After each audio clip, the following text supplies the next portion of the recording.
Bueno, pues estamos aquí. Muchísimas gracias por acompañarme. Los que no, hoy es totalmente inesperado esto.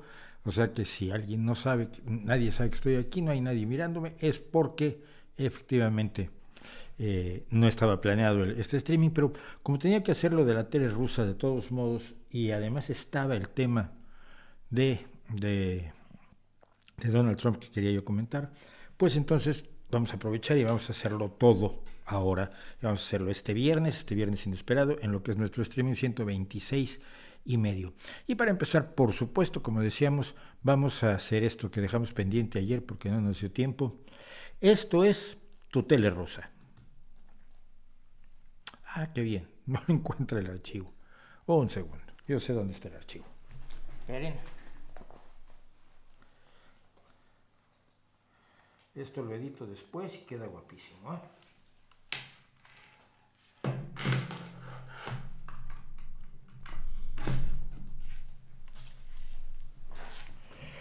Bueno, pues por lo visto no estamos tan preparados. Vamos a empezar de nuevo.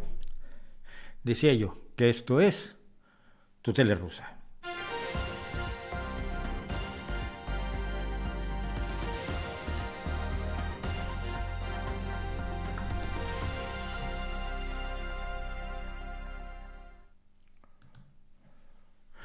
Pues estas son las contradicciones de la tele rusa que vamos a tener el día de hoy, porque tenemos a lo que pasó esta semana y que es en cierta medida repetición de lo anterior, pero refleja yo creo mucho las contradicciones profundísimas que tiene la propaganda rusa. Y yo no creo que sea un error, cuidado con esto. Hemos estado leyendo mucho acerca de la televisión rusa, de la propaganda rusa. Y el punto es que no tiene que ser coherente, no tiene que ser consistente, no tiene que seguir una línea, puede decir cosas totalmente opuestas todo el tiempo. Uno de los motivos de la propaganda es generar desconfianza, generar confusión. No se trata de convencer a la gente de una verdad distinta de la verdad, se trata simple y sencillamente de convencer a la gente de que la verdad no es tal, que hay otras muchas verdades y que pues alguna de ellas puede ser verdad, pero no aquella que usted creía, porque es para lo que machaca la propaganda precisamente. Entonces, es una cantidad enorme de propaganda, lo cual también se conoce como la manguera de bombero de la falsedad. Es así como le llama la propia inteligencia rusa a esta inundación de información, en este caso destinada, por supuesto, a la gente de Rusia, a la población principalmente de mayor edad en Rusia, pero también hacen lo mismo con la propaganda que está dirigida a nosotros. Y yo en estos días me he encontrado a muchísimas de estas personas que creen cosas absolutamente alucinantes y afirman cosas absolutamente alucinantes. Y tú te das cuenta que es muy probable que estas personas que me están contestando y me están escribiendo tanto comentarios en YouTube como en Twitter, no son personas reales, son bots, son trolls, son gente que está allí pagada. Entonces el otro día me decía, bueno, claro, pero es que yo estuve cuando incendiaron un teatro lleno de gente rusoparlante. En 2014, hace 9 años. Dije, ¿me puedes decir dónde fue esto? ¿En qué calle? ¿En qué condiciones? ¿Qué día fue?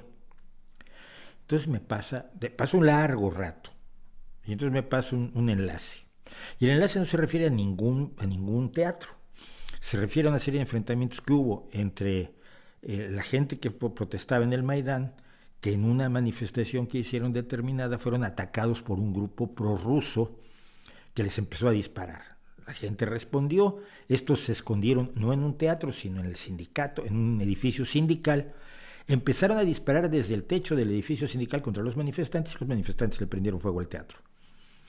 De unos inocentes prorrusos que estaban en el teatro, rusoparlantes que estaban en el teatro y los quemaron los malvados nazis, a una acción dentro de un enfrentamiento que no deja de ser aterrador, pero que es un enfrentamiento entre grupos armados, entre grupos violentos, unos defendiendo su deseo de pertenecer a la Unión Europea y otros defendiendo la obligación que les había impuesto Yanukovych de ser parte de Rusia. Y los que atacan originalmente la manifestación pues son los prorrusos, el relato ya no queda así. Entonces se lo conté, le dije, pero tú estuviste allí en el teatro, ¿verdad? Desapareció, se hizo humo, se lo tragó la tierra, vaya usted a saber qué le pasó, pobre tipo. Pero en fin, entonces vamos a empezar tu tele rusa de hoy con esto que a mí me llamó muchísimo la atención. Este es un oligarca ruso que tiene cuentas en bancos de Estados Unidos. Y de lo que se está quejando es de que, primero que nada, por supuesto, a raíz de los problemas de los bancos que hubo en Estados Unidos, principalmente del de Silicon Valley, pues se advirtieron en Rusia que iban a destruirse, todos los bancos iban a estallar, nadie iba a tener dinero, y los europeos, los estadounidenses, pues íbamos a tener que cazar ratas en la calle para alimentarnos, y este tipo de cuestiones que son frecuentes en la tele rusa, ¿no? En este invierno nos íbamos a congelar y íbamos a tenernos que prostituir todos para poder conseguir comida y una mantita para calentarnos. Al final nadie se congeló, pero en fin.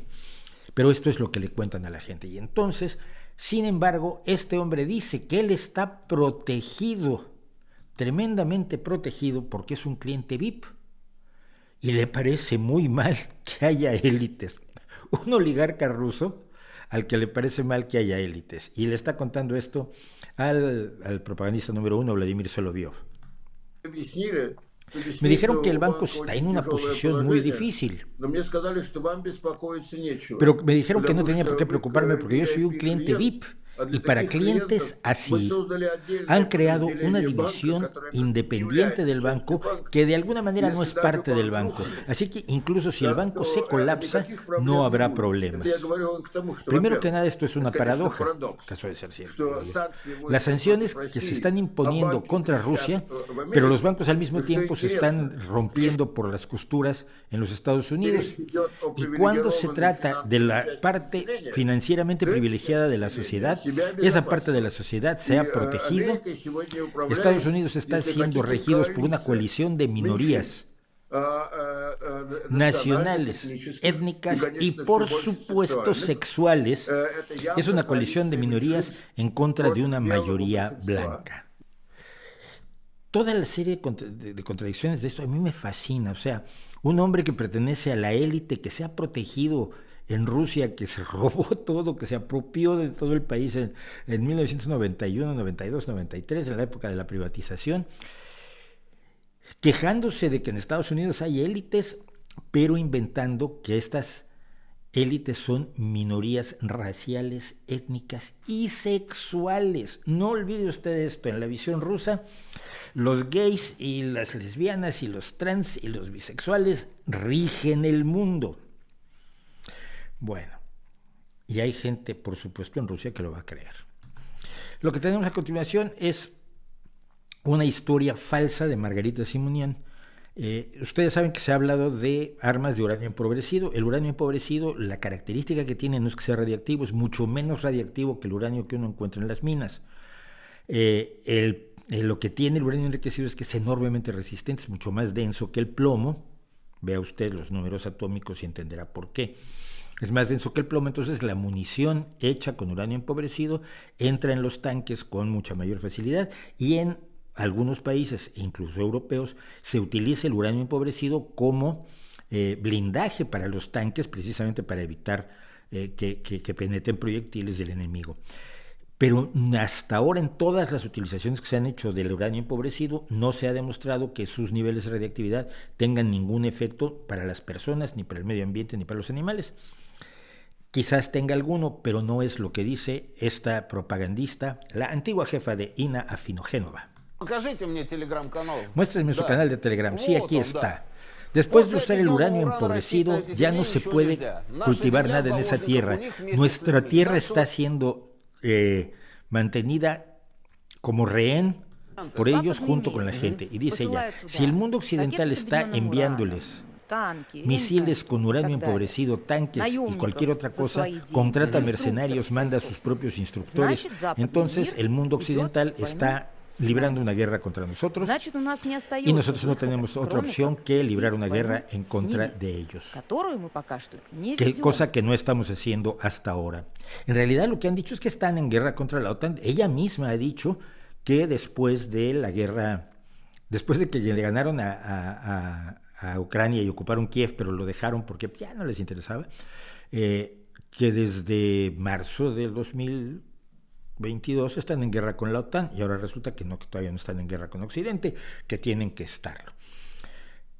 Nuevamente, es absolutamente contradictorio, pero no importa, porque siempre habrá una parte de la población o de los objetivos de la propaganda que se crean esa parte, otros se creerán otra, otros se creerán otra, otros no se creerán ninguna, pero tampoco están dispuestos a creerse la verdad. Uno ve gente a la que le entrevistan en las calles en Moscú que dice, bueno, pero es que además nosotros no estamos atacando civiles, el ejército ruso solamente está atacando objetivos militares.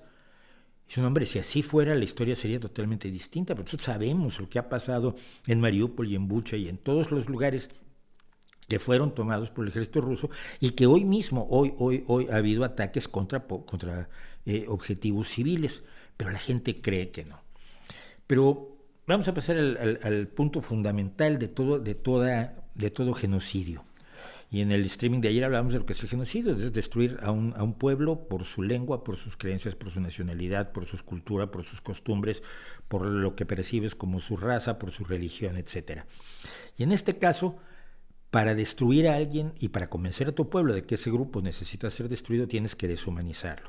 Los judíos los llamaban cucarachas, los llamaban insectos, los llamaban plagas, a los eslavos y a los gitanos poco menos que mucho más que eso.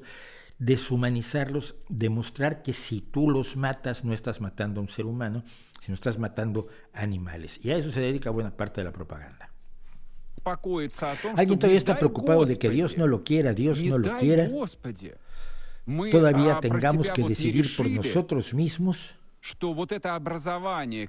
que esta formación que apareció en el mapa en 1991 por el nombre de la nación de Ucrania, no apareció en 1991, existe hace algunos cientos de años más atrás, no sea la misma quimera que simplemente debe ser borrada del mapa. La gente que se autoidentifica como patriota de esta quimera son degenerados. La gente que está luchando por ella son criminales. Estos son simplemente animales. No necesitan ser agitados para que pierdan su forma humana. Ya no tienen forma humana. Por eso no hay piedad para ninguno de ellos, Esto es contra quien está peleando el ejército ruso, contra demonios necrófagos. El Ghoul, el concepto Ghoul, que es un concepto centroeuropeo, son no muertos que vuelven, son especie de zombies, pero mucho más fuertes y que comen carne. Todo lo quieren convertir, como dice él. Luchar contra los no muertos que salieron de la tumba. Sí, justo como en la serie de televisión. A mí me divierte mucho además que todos los referentes rusos sean estadounidenses, el cine estadounidense, la televisión estadounidense, el hacen rock, Dices tú, pues hombre, para estarte aislando de la cultura de ese occidente al que detestas, pues te está saliendo muy mal. Pero la contradicción les da igual. ¿Qué tan lejos tenemos que mover a Ucrania? ¿Qué tan lejos podrías mover a un maníaco, a un demonio necrófago que quiere convertir todo en carne muerta? En cuyo territorio tendrá lugar este momento, cuando este demonio necrófago dejará de serlo. Les estoy diciendo, estamos luchando contra demonios necrófagos. Místicamente quieren convertirlo todo en carne muerta. Lo anuncian abiertamente. Solo podemos detenerlos cuando pierdan. Cuando pierdan la oportunidad de matarnos. Por eso lo diré de nuevo, que los no limpios pueden ser detenidos solo cuando les clavas una estaca a través de ellos. Cuando se atraviese con una estaca a Volodymyr Zelensky, entonces habrá paz. No hay otra forma de hacer las cosas. Ese es más o menos, hemos oído mucho de esto, incluido el subjefe de Russia Today, diciendo que había que meter a los niños ucranianos en chozas, en esas chozas horribles que tienen los ucranianos, que son animales, y quemarlos o arrojarlos al río. También eso decían. Que la propuesta de genocidio está presente constantemente en esta propaganda. Y finalmente, pues tenemos una cosa muy curiosa. Uno siempre ha pensado que quizás están apoyando a Donald Trump porque Donald Trump es el que va a hacer lo que quiere Moscú, que va a ser una especie de buen amigo o siervo de Putin. Aunque ayer decía en una entrevista patética a Donald Trump que Putin le tenía miedo, cosa que dudo, pero me permito dudarlo enérgicamente. Pero esta visión de Trump yo no la había escuchado. Perdón, antes de esto. Esta es una clase de alguien del ejército ruso en una escuela rusa de niños de, parece, 9, 10 años. El cerdo lo cubrimos con la bandera ucraniana. Tomamos esta fotografía como una demostración visual para mostrar el destino de la nación ucraniana en su totalidad, justo como este cerdo. Deshumanización. Vamos a lo que sigue. Ucrania está viéndose borrada del mapa y será destruida. Ucrania está siendo borrada del mapa, decía Trump, y Vladimir Solovyov dice, y será destruida. ¿Quién la necesita? ¿Quién necesita a Ucrania? Donde no respetan a los rusos. Y entonces este señor, Andrei Sidorov, que apareció en varias ocasiones por aquí, dice, Trump viene, piensen sobre él lo que quieran, siempre lo he visto y lo veo como el destructor de los Estados Unidos y esto es algo bueno. Por supuesto necesitamos gente así. Yo no sé si Trump venga, vamos a hablar luego de las acusaciones que se le han levantado, que le ha levantado un gran jurado, pero me parece muy curioso que diciendo que necesitan gente así, tengan gente así en la forma de los más extremistas del Partido Republicano, Marjorie Taylor Greene, Lawrence Boebert, Matt Gaetz, que son el extremo delirante del que ya se está cansando, y esto es interesante, el Partido Republicano, pero de eso hablamos después. Y de este señor, que es experto militar, no es el error que comete él, que ustedes van a ver que es grave, sino el de después. Él dice que su civilización, nuestra civilización, tiene 7,500 años de edad. ¿Cuántos le preguntan? 7,500 años de antigüedad, si lo suma todo, 7,500 de acuerdo al calendario eslavo. Pedro I lo cambió al calendario europeo como un guiño hacia Europa. La civilización que se nos opone solo tiene unos 250 años de antigüedad. Es como una especie de bebé. Y le preguntan 7,500 años, Liosh, así que empezamos a existir junto con la creación del mundo. Este hombre, que es Dmitry Kulikov o Kulikov, debe ser, presentador de la televisión estatal rusa, cree que el mundo se creó hace 7,500 años. Bueno, por si las dudas, ni el mundo se creó hace 7,500 años, nuestro planeta tiene bastante más, y de unos 3,800 millones de años, si mal no recuerdo, y ciertamente la civilización rusa no tiene 7,500 años de antigüedad, que no los tendría. Quizás los iraquíes podrían presumir, o los egipcios pueden presumir de civilizaciones con esa antigüedad, lo cual además no significa absolutamente nada. Ese es pues el fin de nuestra tele rusa de hoy, de sus contradicciones, de su propaganda. Sigue habiendo una propaganda en español intensa. Está, por supuesto, el Lyubov Sivaya, que es una mujer que habla español, que está haciendo ahora el papel que antes hacía Ina Afinogénova, perdón, que me demande por todo menos por pronunciar mal su nombre, que yo destrozo todos los nombres que no sean en inglés, español o francés, que son los idiomas que más o menos manejo. Pero sigue habiendo una intensa propaganda rusa y es increíble que ante hechos claramente demostrados la gente pueda todavía tragarse la propaganda de estos señores. Esta es pues tu tele rusa en la contradicción.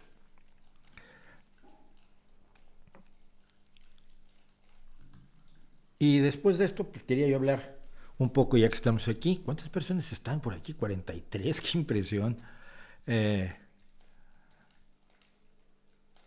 están haciendo preguntas que no voy a responder, por supuesto.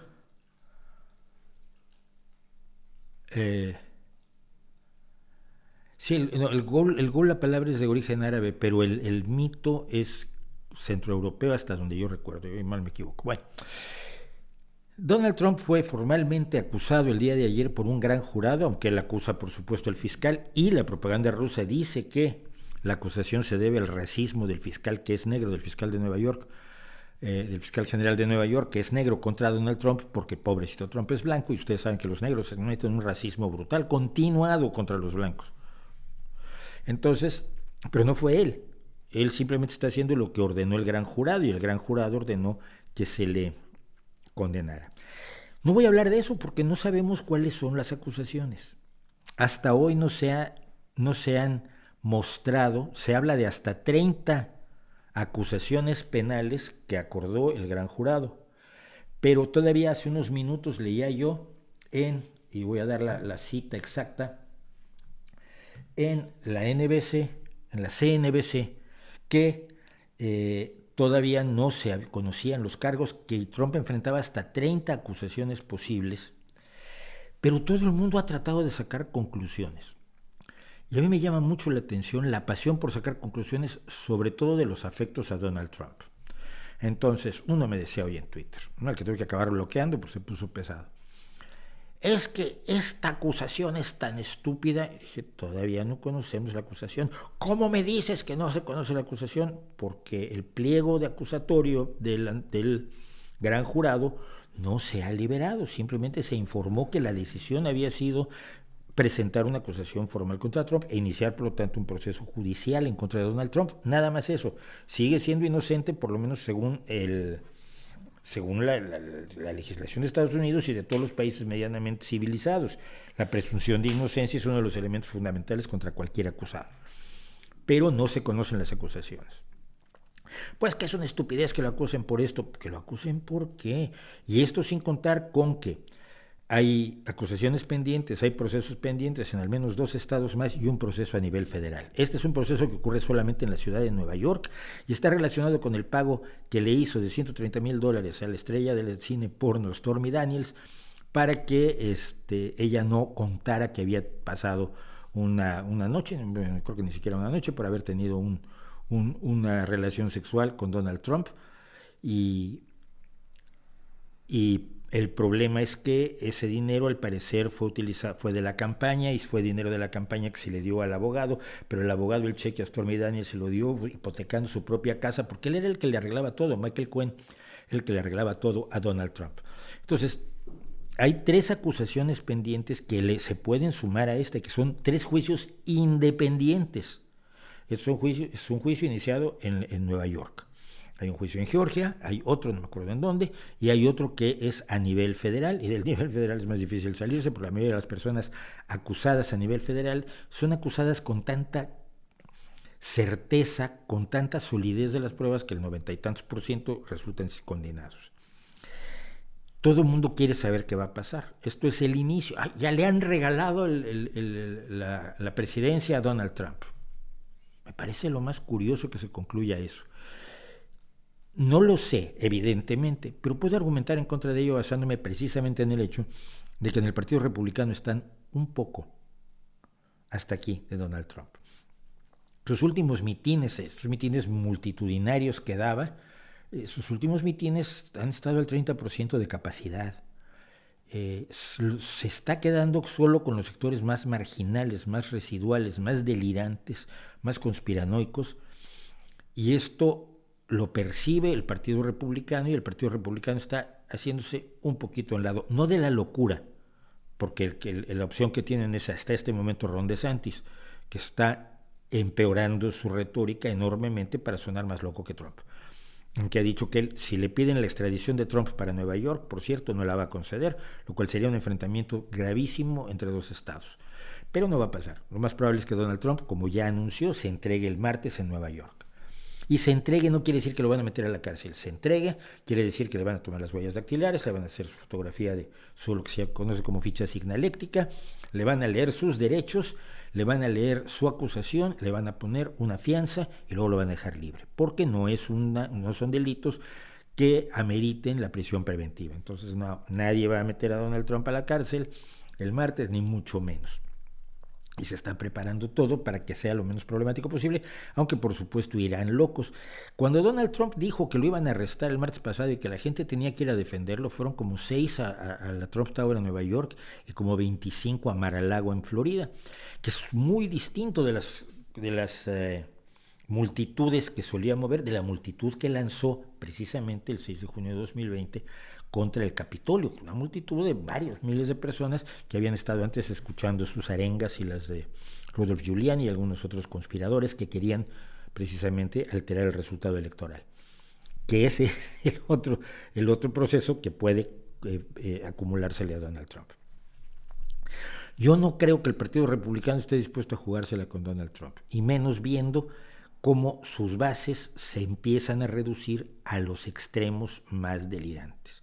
Y que Donald Trump está situándose en los extremos más delirantes. Su último mitin lo hizo en el poblado de Waco, Texas, y en Waco fue donde hace exactamente 20 años, exactamente hace 25, no recuerdo, pero una fecha así, 20 o 25 años, fue el sitio de Waco donde el FBI y el grupo de tabaco y armas de fuego tuvo bajo asedio a un grupo religioso enloquecido, controlado por un gurú siniestro que era David Koresh, pero la cosa se salió de madre, hubo varias decenas de muertos, se incendió el complejo donde vivía esta gente, que era todo hecho de madera, por cierto, muy al estilo estadounidense, murieron muchos y nadie sabe si se suicidaron, si ellos iniciaron el incendio o si el incendio lo provocó el FBI con uno de los tanques que llevaba y por lo tanto es culpable. No se supo, nunca se supo, la ultraderecha siempre ha culpado al FBI, el gobierno estadounidense siempre ha dicho que no, que el incendio que fue un pacto suicida, como los que suelen tener los grupos religiosos. Pero esto es un asunto, un elemento de contención, de contención, ¿no? de conflicto, estoy pensando en inglés, perdónenme, de conflicto entre la ultraderecha y el gobierno de los Estados Unidos, y Donald Trump decide hacer allí su último mitin, y allí fue donde de las 2,000 personas que caben allí, pues no había 600, ¿no? Y esto habla de que hay un tope a la posibilidad de tragar lo que cuenta Donald Trump, sobre todo cuando la realidad ha estado demostrando que no hubo fraude electoral. Los recuentos que hicieron los propios adeptos a Donald Trump pues llegaron a la conclusión de que no había fraude electoral, no hubo ningún fraude electoral, que la mujer que dijo que tenía todas las pruebas es porque se las daba un señor que hacía viajes en el tiempo en estado de trance, en serio, la abogada Powell, que Fox News nadie creía que Trump hubiera ganado, pero que lo mantuvieron para ganar dinero, porque por los correos electrónicos y los mensajes entre los grandes presentadores, las grandes caras de Fox y su dueño, que es el siniestrísimo Rupert Murdoch, ellos tenían que seguir sosteniendo que le habían robado la elección a Donald Trump, porque si no se les iba a ir la gente, iban a perder anunciantes, iban a perder mucho dinero. Lo dijo descaradamente Rupert Murdoch, no es una cuestión de ser azul o rojo. Rojos son curiosamente en Estados Unidos, rojos son los republicanos, azules son los demócratas. Si no era una cuestión entre azules y rojos, era un asunto del verde del dólar. Mantener la mentira de Donald Trump lo hizo Fox News a sabiendas de que mentía para mentir por dinero, lo cual lo diferencia mucho, por supuesto, de otros tipos de periodismo. ¿Va a ganar Donald Trump la elección? Ni siquiera sabemos si puede ganar las primarias republicanas. Y en las primarias republicanas pueden pasar muchísimas cosas de aquí. Entonces tienen que entrar otros personajes en la lisa. El hecho de que Ron DeSantis y Donald Trump estén ahora encabezando el asunto no significa absolutamente nada. Si usted sabe algo de la política estadounidense, muchas veces los que primero anuncian que van a competir por la candidatura son desaparecidos en las primeras primarias, porque las primarias se llevan además a cabo estado por estado, y en distintos estados a lo largo del tiempo, pues varios de los contendientes se van yendo hasta que quedan 2 o 3 para el final. No hay nada que concluir, salvo una cosa que quizás sea alentadora, que la ley es igual para todos en algunos países, y esto siempre es bueno, y esto siempre es sano. Con eso lo dejamos por hoy. Muchas gracias a Héctor Caldera por el super sticker, que hoy no era día ni para esas cosas, porque bueno, no tenía yo pensado hacer esto. Iba yo a grabar lo de la tele rusa, pues de todos modos aprovecho y hago. Claro, hay un caso que aborda el grupo de Warning and Kool-Aid Kids, ¿es el mismo que el de Waco, Texas? No, y esto yo lo hablé con ellas. El Kool-Aid, y esto sí, se lo pregunté a Paulina, y Paulina me dijo que sí, que era ese referente. Beber el Kool-Aid es creerte la mentira, y el referente es que en Jonestown, Guyana, en una especie de asentamiento que había creado Jim Jones y el templo del pueblo que él encabezaba, cuando fueron visitados por un congresista de los Estados Unidos y la gente empezó a pedir que los dejaran salir porque la situación era verdaderamente de una secta destructiva, represiva y de control absoluto de sus vidas. Mataron al congresista, mataron a los periodistas que iban con él y Jim Jones ordenó un suicidio masivo con un refresco de uva, una preparación de refresco de uva con cianuro, que parece Kool-Aid, pero no es Kool-Aid. Lo que pasa es que la pobre marca Kool-Aid ha tenido que cargar con esto ya desde entonces, que fue en los años, haber sido por el 82, 83 esto. Yo incluso escribí el prólogo de un libro instantáneo sobre el caso de Jonestown. Y a partir de allí, beber el Kool-Aid es, si tu amo te dice que te bebas un veneno, tú lo haces porque te has tragado todos los cuentos que te ha contado. De allí viene el to drink the Kool-Aid, beberse el Kool-Aid, y los Kool-Aid Kids. Yo le pregunté a Paulina si tenía que ver con Jonestown y me dijo por supuesto que sí. Está en la entrevista que les hice, por cierto, a ver si les dicen que me den la otra, que no me la quieren dar. No, ellas no. Sus representantes, las personas que están a cargo de toda su imagen, han decidido que no es oportuno, al parecer, o no están recibiendo mis mensajes. Tampoco quiero ser yo malévolo en ese sentido, pero me encantaría volver a hablar con ellas. Pues, chicos, no de los programas de los miércoles, no, porque tengo demasiado, no puedo hacer podcast del programa de los miércoles, porque los elementos visuales son fundamentales en muchísimos casos. Entonces eso no está para podcast y no creo que debiera estarlo. Pero puedes oírlo nada más en YouTube sin mirar por la pantalla. Bueno, muchas gracias a todos. Ahí les dejo mi reputación para que la hagan pedazos. Nos vemos el miércoles y luego nos vemos el jueves y luego pues nos seguimos viendo.